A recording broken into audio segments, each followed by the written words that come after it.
Transmitiendo Radio C4, conectando y comunicando al cuerpo de Cristo.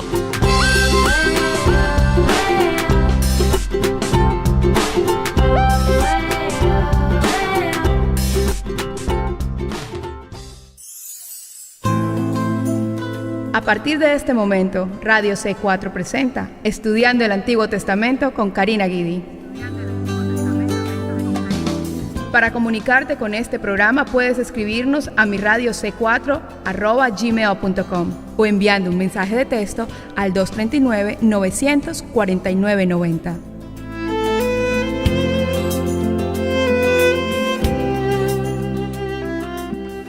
Que el Señor les bendiga y seguimos aquí en otro programa estudiando el Antiguo Testamento. Seguimos con Primera de Samuel. Habíamos empezado este libro fascinante. Primera de Samuel, terminamos el capítulo 2 y vamos a comenzar con el capítulo 3. Quiero que sepan que con los jóvenes todos los domingos estudiamos el Antiguo Testamento y luego los martes en la clase con ellos estudiamos el Nuevo Testamento. Estamos estudiando Primera de Samuel, justamente con ellos acabamos de terminar Primera de Samuel para comenzar Segunda de Samuel pronto y realmente ha sido fascinante poder enseñar de estos pasajes a cada uno de los jóvenes todos los domingos y ha habido un gran crecimiento y se nota cómo ellos están siendo tocados y transformados por la palabra de Dios. En el capítulo 3 de Samuel tenemos este llamado de Samuel. Samuel, un niño. Él había quedado al cuidado de Elí, allí en el tabernáculo, y entonces comienza ahora el Señor a manifestarse a la vida de este niño para ser usado por Dios como uno de los más grandes profetas que jamás hayan existido. El oficio de profeta aún no había sido establecido, era establecido justamente con Samuel. Hubieron muchos otros. Abraham en realidad fue un profeta, Noé fue un profeta. Eran profetas, pero el oficio en sí todavía no había sido establecido de esa manera, vamos a decir, oficial. Y comenzamos entonces en este día, aquí estudiando el Antiguo Testamento, Primera de Samuel, capítulo 3, Jehová llama a Samuel.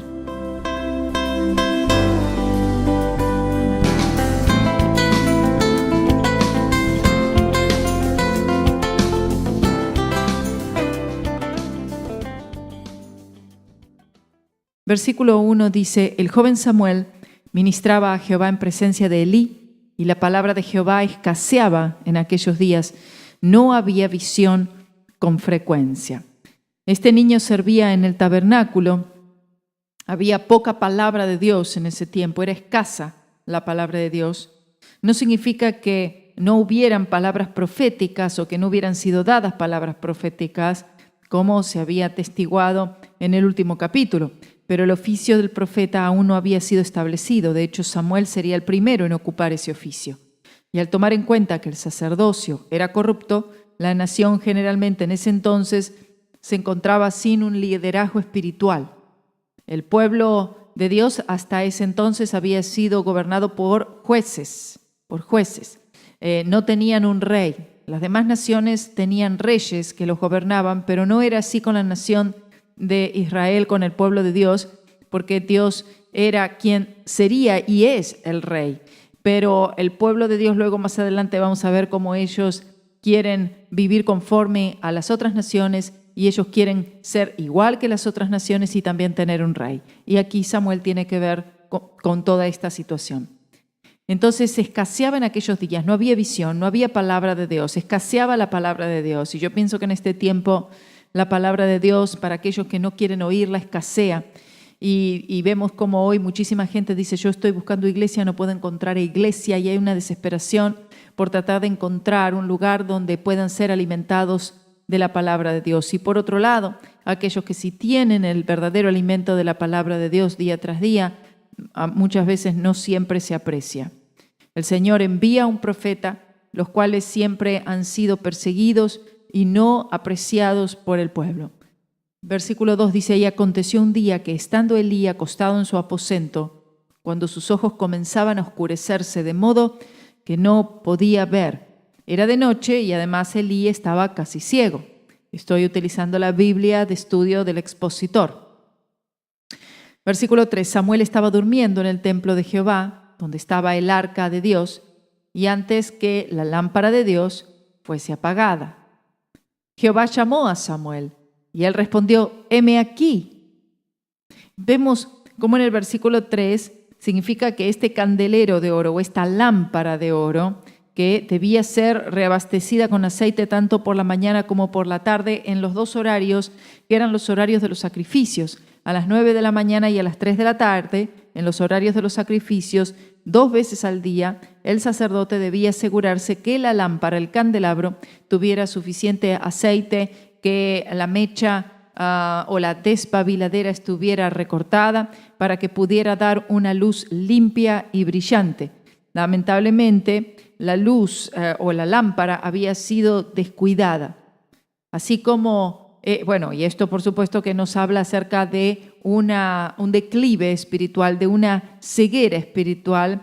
Este hombre Elí se encontraba ciego, pero no tanto era en lo físico, aunque sí era en lo físico, pero esto nos estaba indicando acerca de la ceguera espiritual. Sus ojos se estaban oscureciendo en lo que se refiere al espíritu, en el cual estaba el arca de Dios, nos dice en el versículo 13. El arca de Dios se encontraba en el lugar santísimo, y el candelabro o la lámpara, digamos, estaba en el lugar santo, que estaba justamente frente al lugar santísimo, separado por un velo.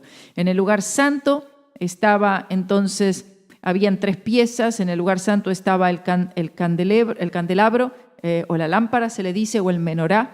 En el otro lado izquierdo al entrar estaba el menorá, en el lado derecho al entrar se encontraba la mesa de los panes de la proposición, y justo enfrente, adelante del velo que separaba el lugar santísimo, se encontraba el altar de bronce, el altar de oro, o el altar de adoración, o también se llama el altar de incienso.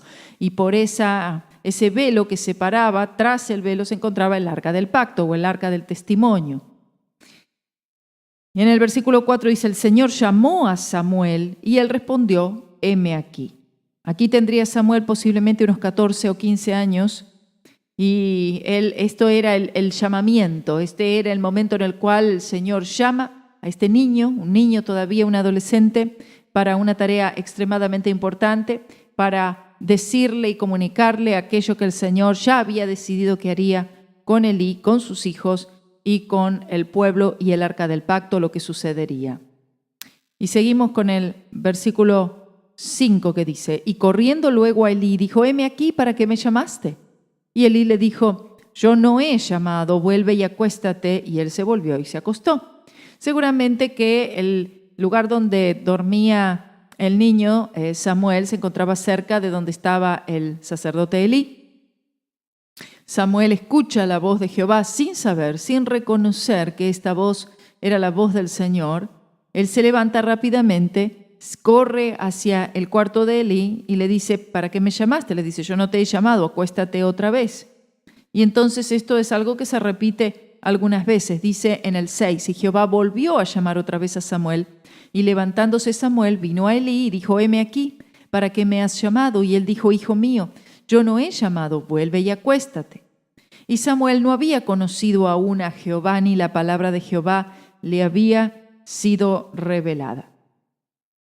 No significa que este niño o este joven no conocía al Señor o no sabría quién era el Señor o que no sabía nada en cuanto a la salvación, sino que se refiere que aún él no conocía a la voz profética. Pero esta situación está por cambiar muy pronto. Él ahora empieza a conocer al Señor. El Señor se le revela a él de una manera totalmente diferente en cuanto al llamado. ¿Para qué me has llamado? Y el Señor le diría para qué lo había llamado. Versículo 9 dice: y dijo Elí a Samuel: ve y acuéstate. Y si te llamare, dirás: habla Jehová, porque tu siervo oye. Así se fue Samuel y se acostó en su lugar. Entonces, en el versículo 8 dice que tercera vez el Señor lo llama a Samuel, se levanta, vuelve otra vez a Elí y le dice: heme aquí, ¿para qué me has llamado? Entonces ahí recién fue que Elí se dio cuenta que era Jehová el que estaba llamando al joven. Ahora el Señor se le revela a sí mismo a Israel, pero se le revela a Israel a través de un niño, por medio de un niño. Gloria a Dios. Y por todo esto sabemos que Elí, por lo menos algo conocía de los caminos del Señor, pero no había andado en esos caminos. Recién de la tercera vez es que Elí se da cuenta que era Jehová el que estaba llamando al joven. Y en el versículo 10 comienza el mensaje que el Señor le da a Samuel, diciéndole: y vino Jehová y se paró y llamó como las otras veces: Samuel, Samuel. Entonces Samuel dijo: habla, porque tu siervo oye. Y Jehová dijo a Samuel: he aquí haré yo una cosa en Israel, que a quien la oyere le retiñirán ambos oídos.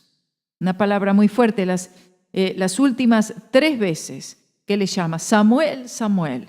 Y esta es otra prueba que el Jehová del Antiguo Testamento es el Jesús del Nuevo Testamento, cuando también oímos palabras similares, un llamado igual al de Marta, diciéndole: Marta, Marta, o cuando Simón fue llamado: Simón, Simón. Por eso vemos la similitud aquí entre el Antiguo Testamento y el Nuevo Testamento, que es el mismo Señor. Entonces Samuel, cuando le dijo: habla que tu siervo oye, es decir, una disposición del corazón a oír lo que el Señor tiene para decir. Aunque la palabra del Señor demoraría unos cuantos años en ser cumplida, en última instancia siempre será cumplida. Y aconteció exactamente como el Señor dijo, con la derrota de Israel en la batalla, la captura del arca del pacto por los filisteos y además la destrucción del santuario en Silo. Y esta fue la palabra profética que el Señor en realidad le da a Samuel cuando niño. En el versículo 12 sigue diciendo: aquel día yo cumpliré contra Elí todas las cosas que he dicho sobre su casa, desde el principio hasta el fin. Yo le mostraré que yo juzgaré su casa para siempre por la iniquidad que él sabe, porque sus hijos han blasfemado a Dios y él no los ha estorbado. Se refiere a que el padre sabía, Elí sabía del pecado de sus hijos y de Ofni y de Finés, sabiendo que ellos estaban ministrando en pecado, pero aún así él nunca los había detenido, no los había quitado de ese puesto, no había hecho nada al respecto. Entonces podría Elí haber cambiado el curso de los eventos si él hubiera si hubiera tenido un verdadero arrepentimiento. El verdadero arrepentimiento siempre cambia las cosas para bien. Pudiera haber habido juicio, pero pudo haber sido mucho menos. Cuando en el versículo 13 dice: y le mostraré que yo juzgaré su casa para siempre. Estos mensajes fueron dados como advertencias, pero a pesar de eso, no hay registro que Elí cambiara en nada. ¿Por qué? Probablemente la mayor razón fue la incredulidad. Es decir, él no se indicó nada, o por lo menos el texto no indica nada, que después que el Señor le diera esta palabra, cuando, por supuesto, a la mañana siguiente Samuel le da este mensaje a Elí, Elí no muestra ninguna señal de arrepentimiento al respecto. En el versículo 15 dice: y Samuel estuvo acostado hasta la mañana y abrió las puertas de la casa de Jehová, y Samuel temía descubrir la visión a Elí. El niño se despierta a la mañana y tenía miedo de decirle todo esto que el Señor le había dado, porque la casa de Elí, la maldad, el pecado, la iniquidad de la casa de Elí, dice, no será expiada jamás, dice, ni con sacrificios ni con ofrendas, decía el versículo 14. Por supuesto, esto no significa que si no se hubieran arrepentido, Dios no les hubiera perdonado, sino que ya Dios sabe en su presciencia, Dios ya sabe que no habrá arrepentimiento. Y sin arrepentimiento no puede haber perdón de pecados. Luego, una de las tareas del niño sería seguramente esta: a la mañana se levantaría, abriría las puertas de la casa de Jehová. Versículos 16 y 17 sigue diciendo: llamando después, Elí a Samuel le dijo: hijo mío, Samuel. Y él respondió: heme aquí. Y Elí dijo: ¿qué es la palabra que te habló? Te ruego que no me la encubras. Así te haga Dios y aún te añada, si me encubrieres palabra de todo lo que habló contigo. Y Samuel se lo manifestó todo, sin encubrirle nada. Entonces él dijo: Jehová es, haga lo que bien le pareciere. A pesar de que Elí escuchó estas palabras, todavía no hay registro que el hombre anciano se haya arrepentido. El verdadero arrepentimiento hubiera demandado quitar a sus hijos del sacerdocio y publicar y denunciar abiertamente todas sus actividades pecaminosas. Cuáles fueran los motivos, no hay registro que él hiciera tal cosa, sino que él dijo, bueno, que Dios haga como a él le parezca. 19. Y Samuel creció, y Jehová estaba con él, y no dejó caer a tierra ninguna de sus palabras. Y todo Israel, desde Dan hasta Beerseba, conoció que Samuel era fiel profeta de Jehová. Y Jehová volvió a aparecer en Silo, porque Jehová se manifestó a Samuel en Silo por la palabra de Jehová. Ahora, ya a este tiempo Samuel es un varón joven, es un profeta reconocido, se le conoce como un profeta fiel, un joven fiel, un siervo del Señor, es decir, que las profecías de él eran todas del Señor, todas eran cumplidas. Hoy en día hay muchos que se dicen profetas, pero sus profecías no se cumplen, o se cumplen en parte, o no se cumplen todas las veces.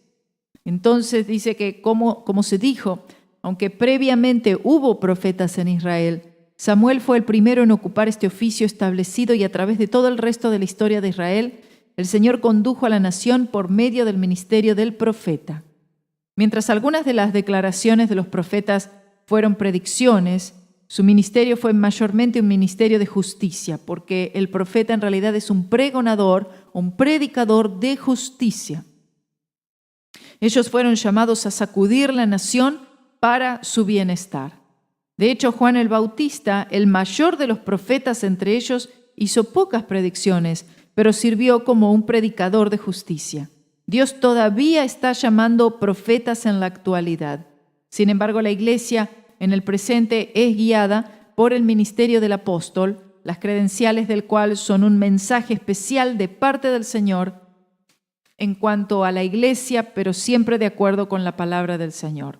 Así como en el Antiguo Testamento eran dirigidos por el profeta, en el Nuevo Testamento dirigidos la iglesia por el ministerio apostólico, y vemos que el apóstol en realidad, él se caracteriza o se identifica por un mensaje. Es un mensaje que la iglesia necesita desesperadamente para que vuelva a la fuente de todo poder, de toda gracia, de toda salvación, que es la cruz del Señor Jesucristo. El versículo 21, el último de este capítulo 3, dice, y Jehová volvió a aparecer en Silo, porque Jehová se manifestó a Samuel en Silo por la palabra de Jehová. Ahora el Señor comienza a hablar a Samuel, pero de una manera regular.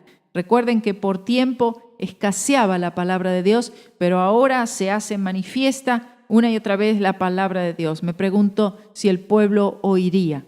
El Señor está utilizando a sus profetas, a sus predicadores de justicia. Hoy también son pocos, es cierto, no son muchos, y parece que escasean más y más, pero como sea, la palabra de Dios está siguiendo su curso, está avanzando, está siendo entregada, por lo menos a aquellos corazones que quieran oírla con fe y con un corazón contrito, con un corazón humillado. Elí oyó la palabra, pero no surtió ningún efecto en su vida. No pasó absolutamente nada, porque no había fe, había incredulidad en su corazón y tristemente él luego murió, como vamos a ver la historia. En el capítulo 4 tenemos la historia de los filisteos, este avance de los filisteos, y veremos lo que nos dice la palabra del Señor cuando el Señor le habla al niño Samuel. Y dice así la palabra del Señor. Y Samuel habló a todo Israel. Por aquel tiempo salió Israel a encontrar en batalla a los filisteos y acampó junto a Ebenezer, y los filisteos acamparon en Afec.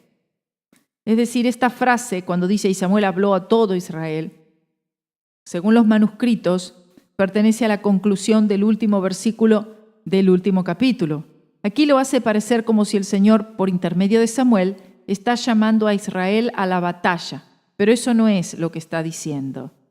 Parece que Israel había disfrutado más o menos de un periodo de tiempo de libertad y de paz hasta este momento en el que los filisteos buscan atacar y además entrar y capturar el arca, lo cual es lo que sucedió. En el versículo 2 dice, y los filisteos presentaron la batalla a Israel, y trabándose el combate, Israel fue vencido delante de los filisteos, los cuales hirieron en la batalla en el campo como a 4,000 hombres. Versículo 3. Cuando volvió el pueblo al campamento, los ancianos de Israel dijeron: ¿por qué nos has herido hoy, Jehová, delante de los filisteos? Traigamos a nosotros de Silo el arca del pacto de Jehová, para que viniendo entre nosotros nos salve de la mano de nuestros enemigos. Miren lo que dice. O sea, había aquí señales de superstición. Esto no era fe, superstición.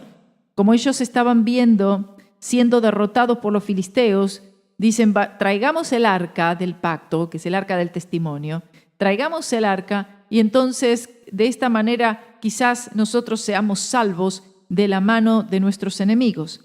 Ellos no preguntaron al Señor si podían llevar el arca del pacto, ni tampoco el Señor les había dicho que lo hicieran.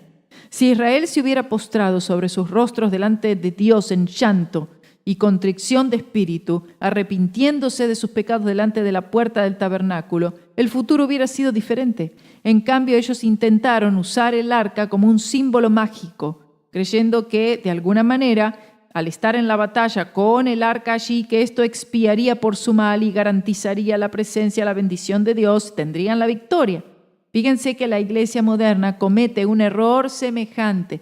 Piensa que por medio de obras, por medio de leyes, por medio de cosas que hace, el Señor estará con ellos y que el Señor les bendecirá o que recibirán alguna victoria.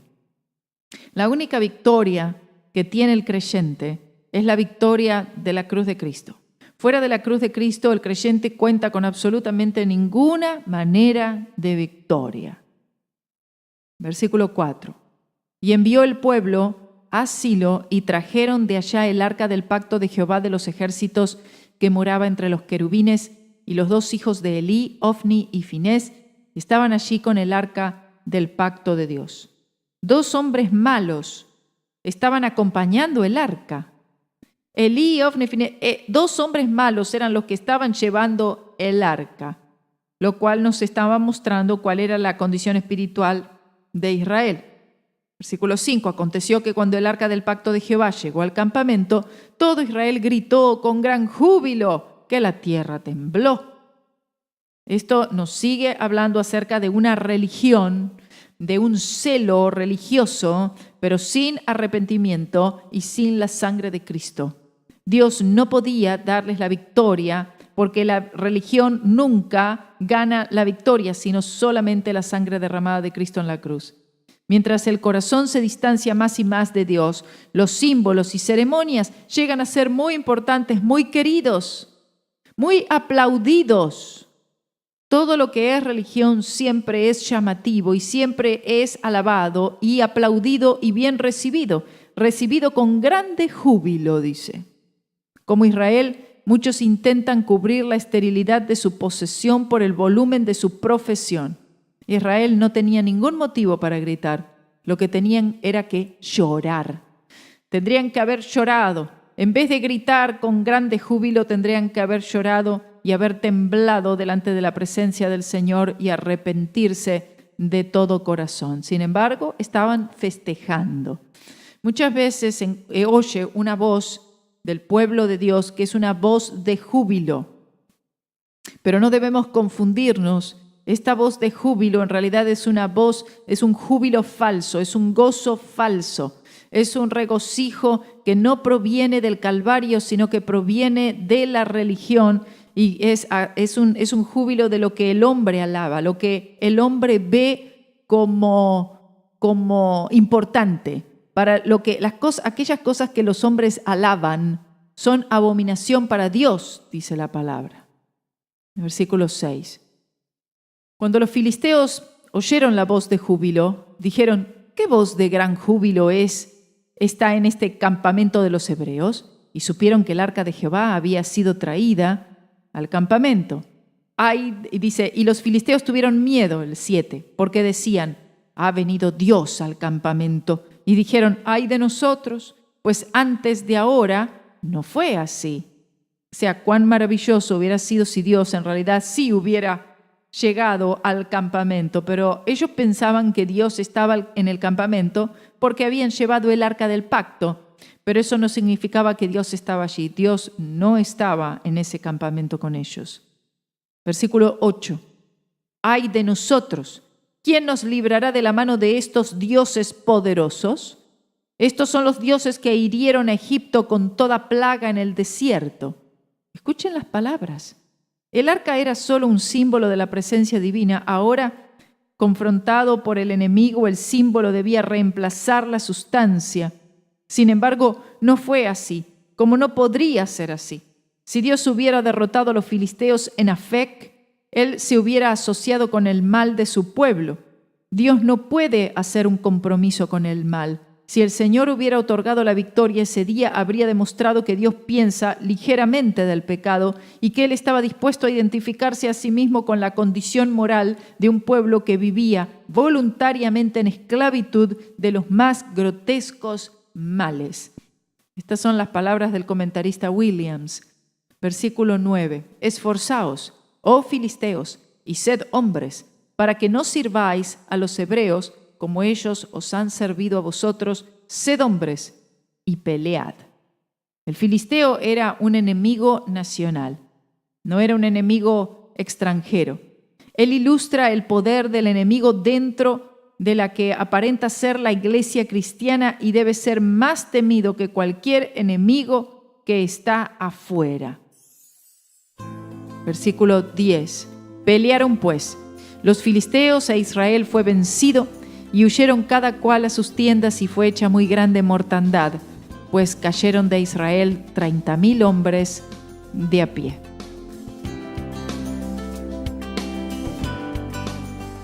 Nada de esto debió haber sucedido. Esta fue una terrible matanza. Fueron llamados hombres de a pie, porque los israelitas no tenían ni caballería, ni carros, ni nada. 30,000 hombres mueren. Nada de esto debió haber acontecido. 11. Y el arca de Dios fue tomada y muertos los 2 hijos de Elí, Ofni y Finés, exactamente como el Señor se lo había dicho a Samuel en el capítulo 2 y versículo 34. La tragedia más grande fue que el arca de Dios fue tomada por el enemigo y eso es lo que vamos a ver tras la pausa. El arca de Jehová es tomada por el pueblo enemigo.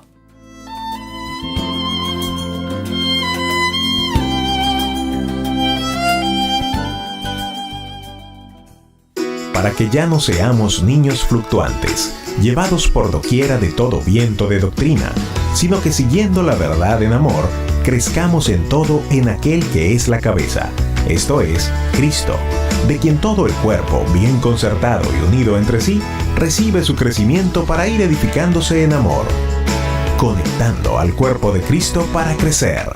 Radio C4, conectando y comunicando al cuerpo de Cristo. Estás escuchando Radio C4 y si quisieras comunicarte con nosotros, puedes escribirnos un mensaje de texto al 239-900 4990. 239-900 4990.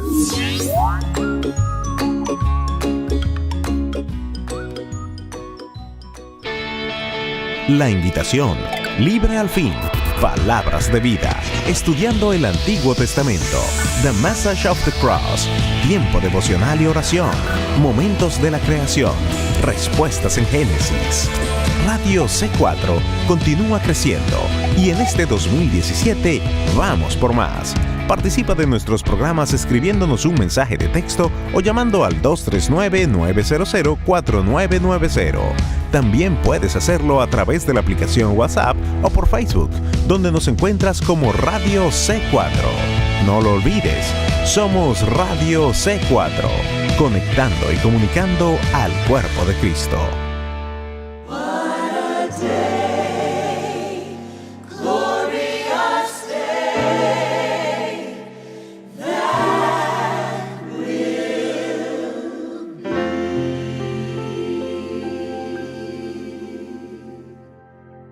There is coming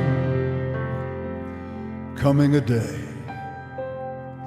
when no heartache, shall come, No more clouds in the sky. No more tears to dim the eyes. All is peace forevermore on that happy golden shore. What a day, glorious day that will be.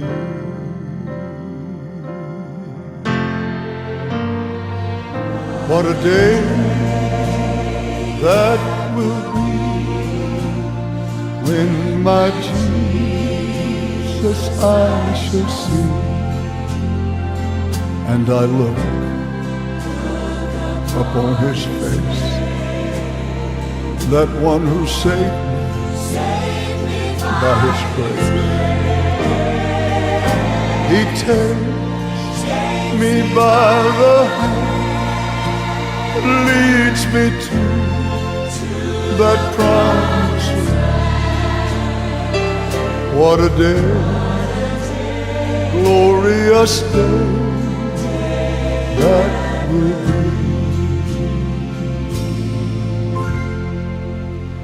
You know, there'll be no more sorrow, no sorrow there. No more burdens, thank God, we'll have to bear. No more sickness, think about that. No more pain. No more party, no more goodbyes over there. And forever we will be,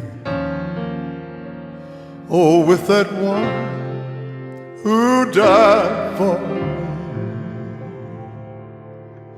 What a day, glorious day that will be.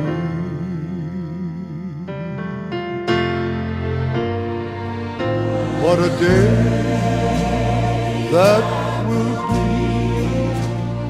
when my Jesus I shall see, and I look upon his face, that one who saved me by his grace. He takes me by the hand, leads me to that promised land. What a day, glorious day.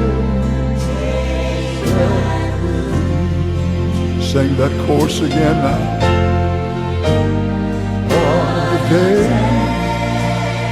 that will be when my Jesus I shall see.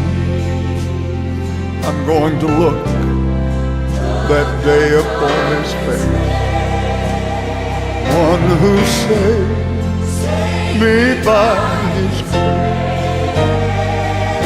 He'll take me by the hand, lead me to that promised land. What a day, glorious day that will be.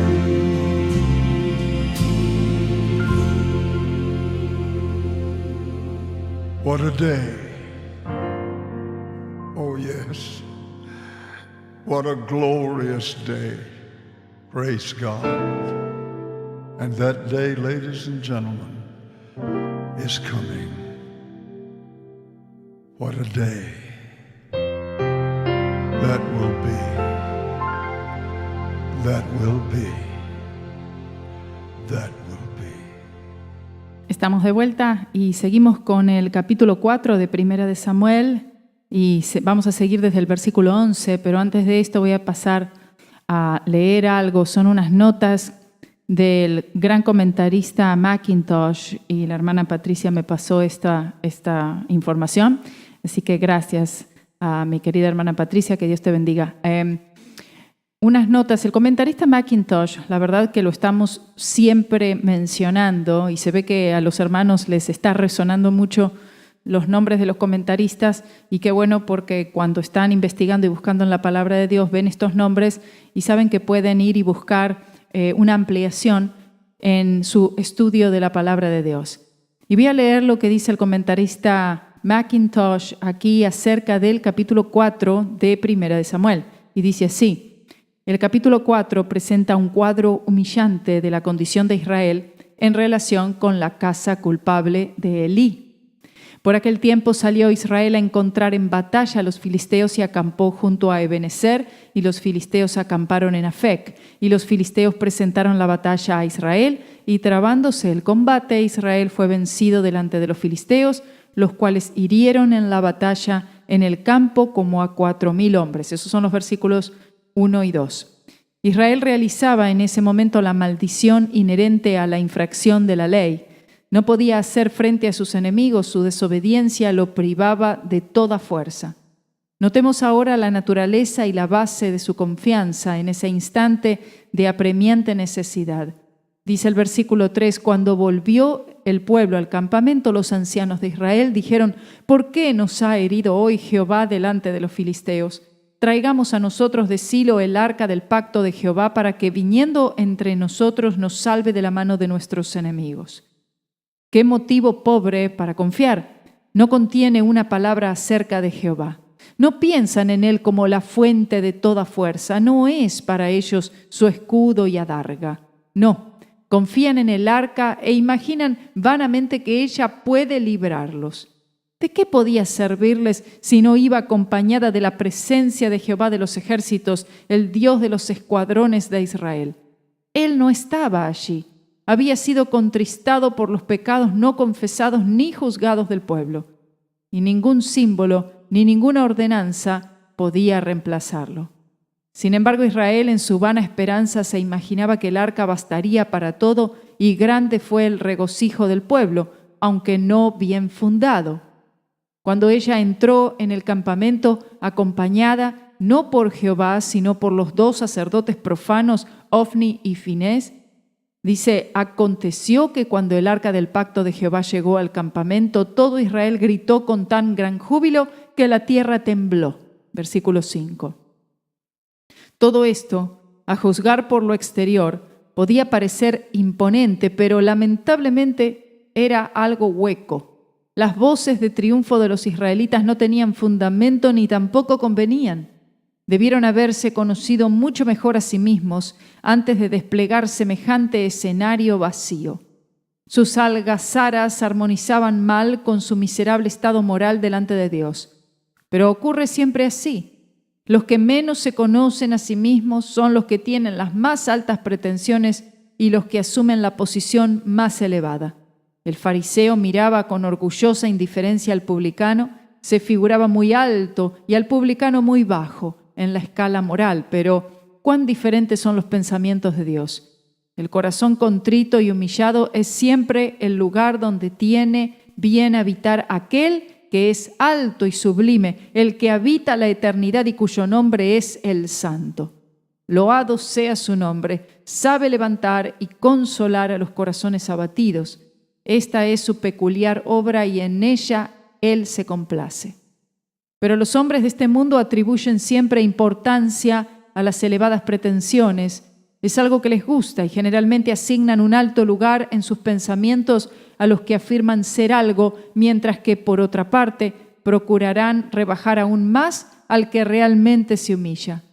Así pues, en la instructiva escena que tenemos ante nosotros en este capítulo, vemos que los filisteos no concedían poca importancia a los gritos de los hombres de Israel. Como en esto no eran diferentes, era una cosa que comprendían y apreciaban. Cuando los filisteos oyeron la voz de júbilo, dijeron: ¿qué voz de gran júbilo es esta en el campamento de los hebreos? Y supieron que el arca de Jehová había sido traída al campamento y los filisteos tuvieron miedo, porque decían: ha venido Dios al campamento. Versículos 6 y 7.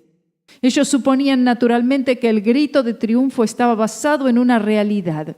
No veían lo que estaba debajo de la superficie. un sacrificio manchado, un sacrificio despreciado y un templo profanado. Miraban el símbolo exterior y se imaginaban que el poder lo acompañaba. De ahí su temor.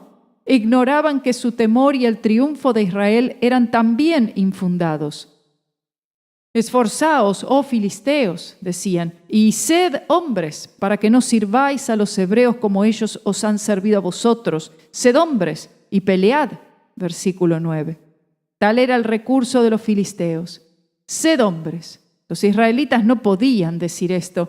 Si el pecado los privaba de los recursos de Dios, eran más débiles que los demás hombres. Su única esperanza estaba en Dios, y si Dios no estaba con ellos, si se trataba de un combate de hombre a hombre, un israelita no era rival para un filisteo. El resultado del combate demostró plenamente esta verdad. Pelearon pues los filisteos e Israel fue vencido. ¿De qué otra forma iba a ser? Los israelitas no podían sino ser derrotados y huir delante de sus enemigos, ya que su escudo y adarga, es decir, Dios mismo, no estaba en medio de ellos. Fueron derrotados, la gloria los dejó, el arca fue tomada, se vieron privados de su fuerza, sus gritos de triunfo se convirtieron en gemidos de dolor, su porción fue la vergüenza de la derrota y el anciano Elí, a quien podemos considerar como el representante del sistema de cosas existentes, cayó con este sistema y fue sepultado bajo sus ruinas. Oh, gloria sea al nombre del Señor. Y seguimos leyendo versículos 11 hasta el 22 de este fascinante capítulo. Dice, y el arca de Dios fue tomada, y muertos los dos hijos de Elí, Ofni y Finés. Aquí vemos que exactamente como el Señor lo había dicho, en el capítulo 2, versículo 34, la tragedia más grande fue que el arca de Dios fue tomada por el enemigo. Esa fue la gran tragedia. Y con esto la muerte de Elí, versículo 12. Y corriendo de la batalla, un hombre de Benjamín llegó el mismo día a Silo, rotos sus vestidos y tierra sobre su cabeza. Llegó allí donde el tabernáculo estaba ubicado. Y entonces él dice que roto sus vestidos y tierra sobre su cabeza. Esa era una señal de tragedia, de sufrimiento, de dolor. Versículo 13. Y cuando llegó, he aquí que Elí estaba sentado en una silla, vigilando junto al camino, porque su corazón estaba temblando por causa del arca de Dios. Llegado pues aquel hombre a la ciudad y dadas las nuevas, toda la ciudad gritó. Cuando Elí oyó el estruendo de la gritería, dijo, ¿qué estruendo de alboroto es este? Y aquel hombre vino aprisa y dio las nuevas a Elí. Era ya Elí de edad de 98 años y sus ojos se habían oscurecido de modo que no podía ver. Quiere decir que no podía ver bien. Dijo pues, aquel hombre a Elí, yo vengo de la batalla, he escapado hoy del combate. Y Elí dijo, ¿qué ha acontecido, hijo mío? Y el mensajero respondió diciendo, Israel huyó delante de los filisteos, y también fue hecha gran mortandad en el pueblo, y también tus dos hijos, Ofni y Finés, fueron muertos, y el arca de Dios ha sido tomada. Esto era lo peor de todo. 18. Y aconteció que cuando él hizo mención del arca de Dios, escuche, había mencionado la muerte de sus hijos, había mencionado la gran mortandad del pueblo, pero cuando él hizo mención del arca de Dios, Elí cayó hacia atrás de la silla al lado de la puerta y se desnucó y murió, porque era hombre viejo y pesado y había juzgado a Israel 40 años.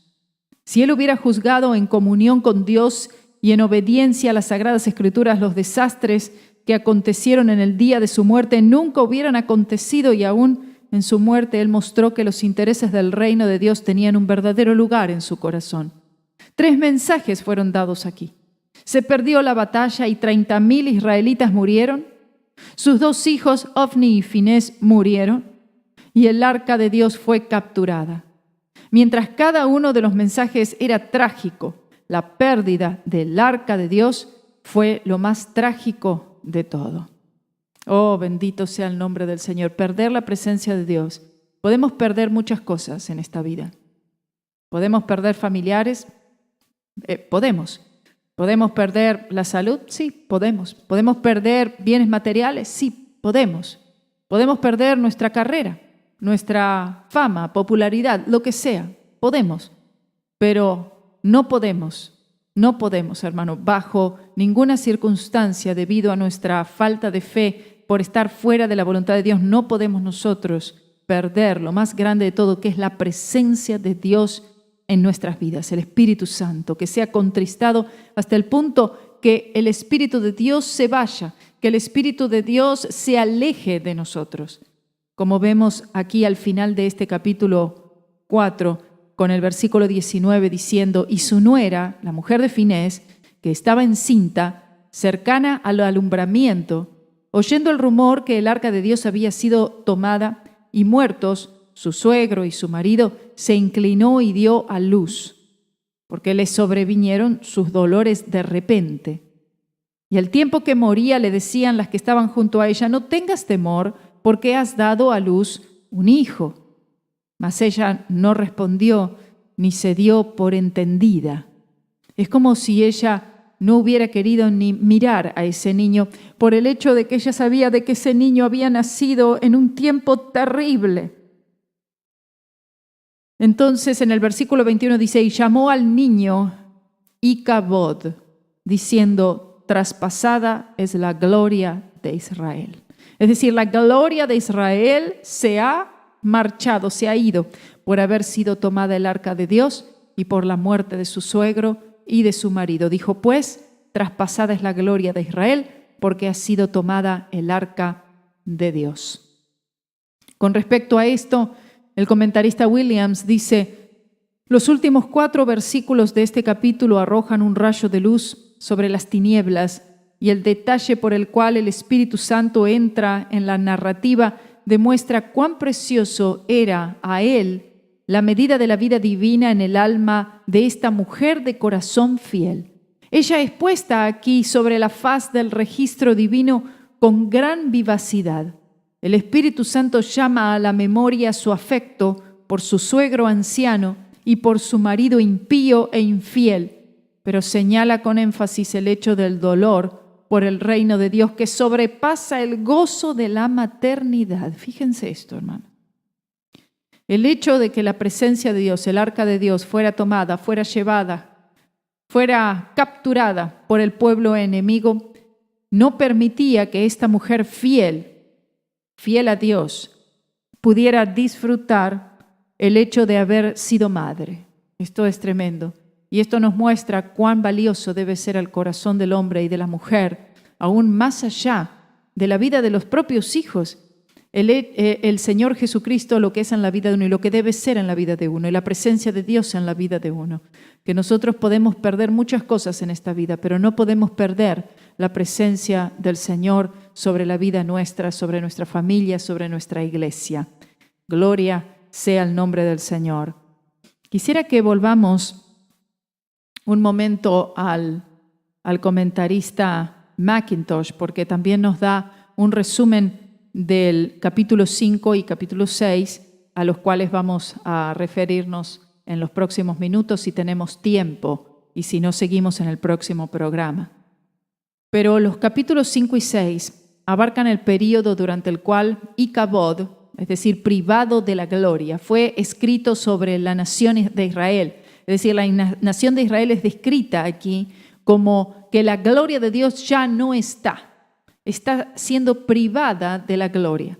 Durante este tiempo Dios dejó de actuar públicamente en favor de Israel y el arca de su presencia fue llevada de ciudad en ciudad entre los filisteos incircuncisos.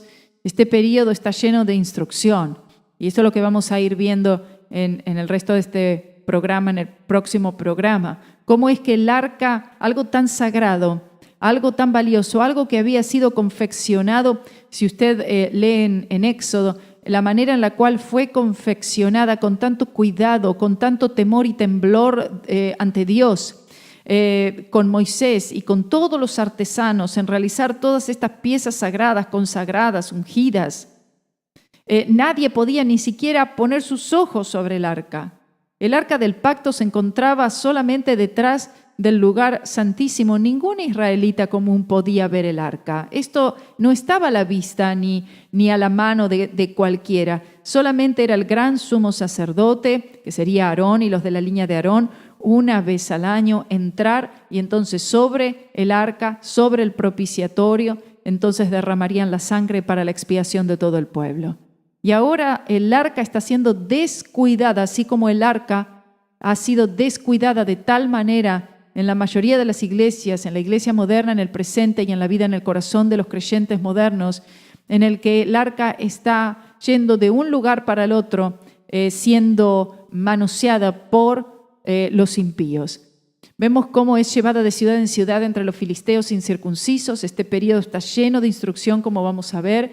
El arca de Dios entre extranjeros e Israel durante este tiempo, puesto a un lado, son circunstancias que no pueden dejar de interesar al espíritu y de cautivar la atención de toda persona que estudia la Escritura con cuidado e inteligencia, como estamos tratando de hacerlo aquí todos los días.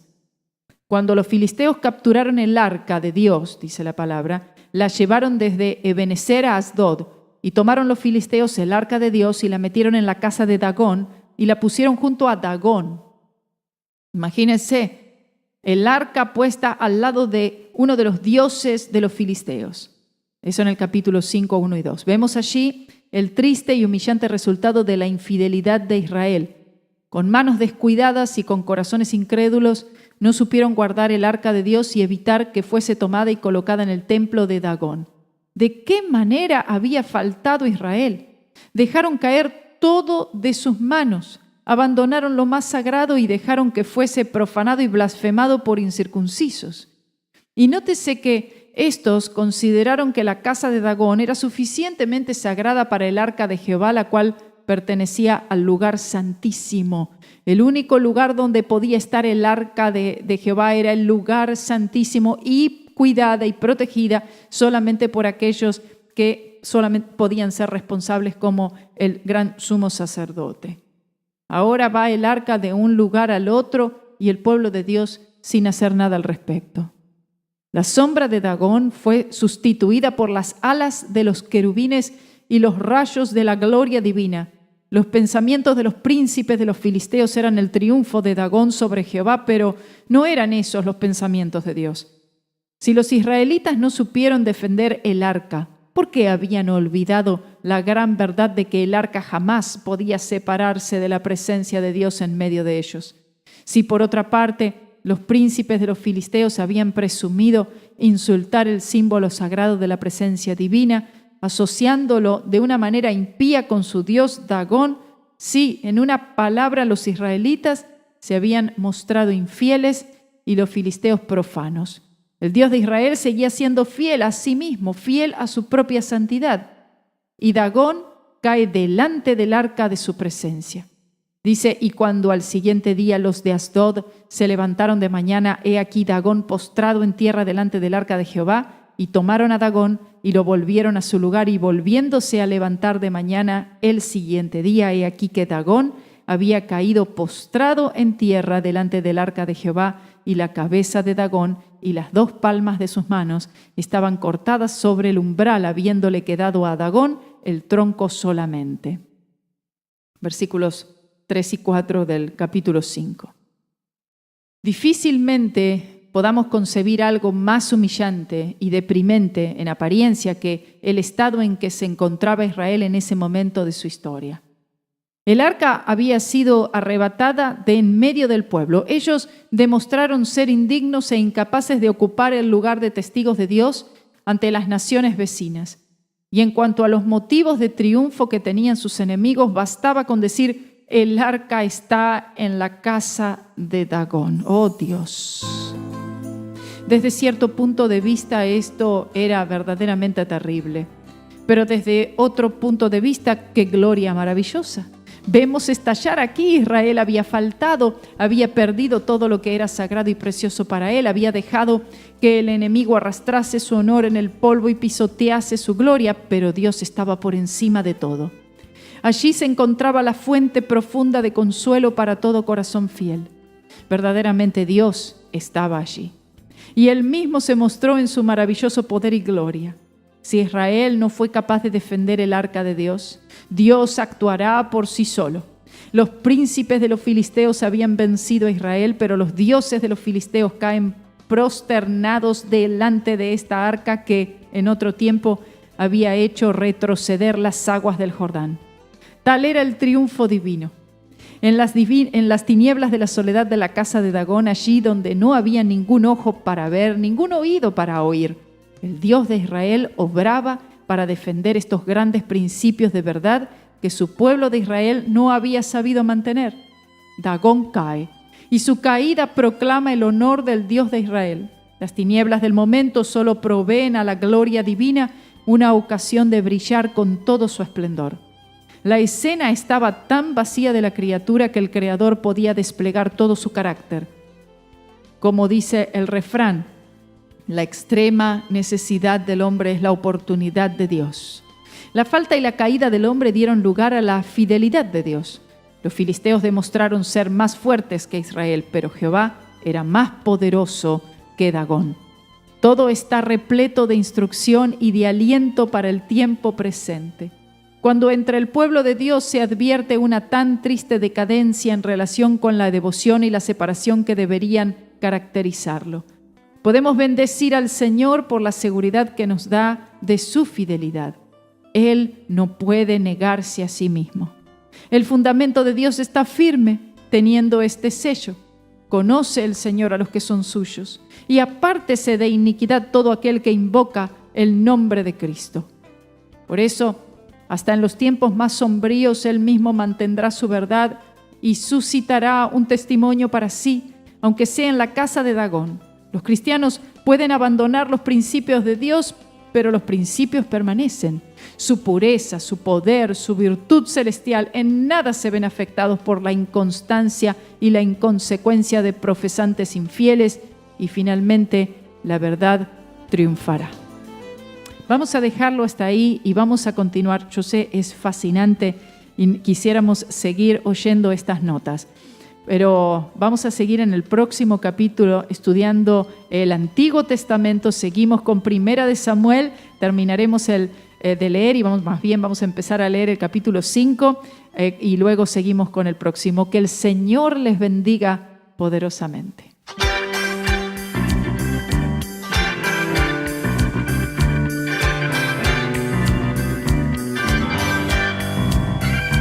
He's coming back on a silver cloud of glory.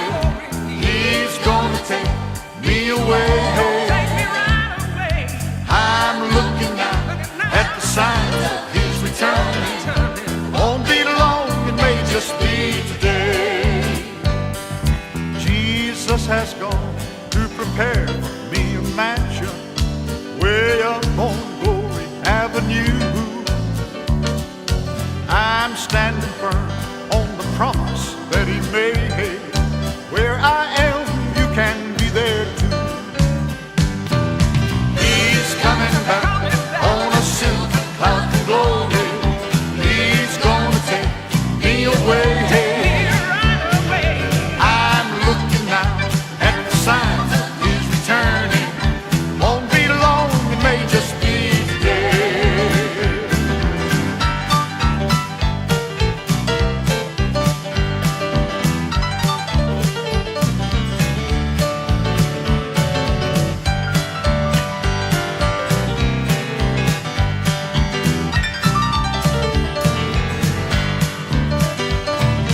How many times have I dreamed of his appearing, when he will take his bride away? I'm making plans to attend that marriage supper on that great eternal wedding day. He's coming back on a silver cloud of glory. He's gonna take me away.